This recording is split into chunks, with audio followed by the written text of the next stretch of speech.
the entertainment side has always been where I've loved.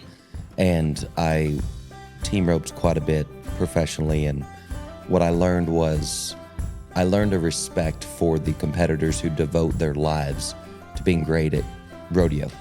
That's and a good point. that I didn't want to do that.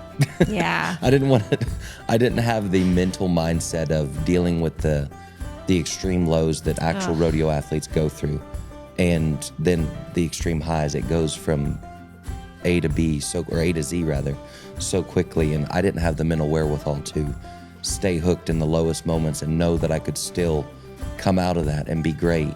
Wow. And through rodeo competing, it taught me a deeper love for the athletes of professional rodeo, and that has evolved into my announcing now, where it is such an honor for me to make stars out of those athletes because I know what they've been through.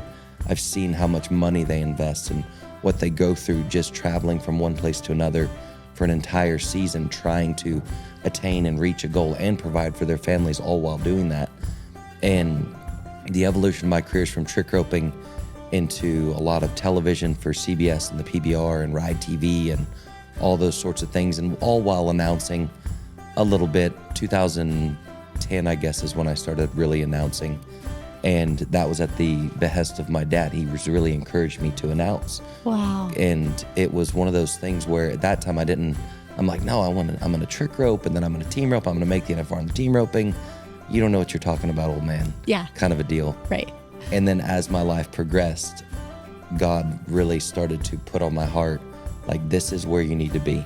Like, this is where you need to be, is being the voice of all the athletes, being the voice of all the animals, and telling their stories and educating and entertaining the fans. And like, the way that God has designed my life is humbling to think about, because what he's taught me through everything that I've been able to do in the rodeo arena, it all transfers into how I announce now.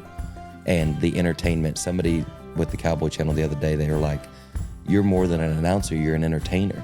And I'm like, well, that's where my heart started. And that's where my passion started, was performing for fans and emitting a reaction by something I was doing. And now I'm able to emit a reaction and a feeling and an emotion by things that I say.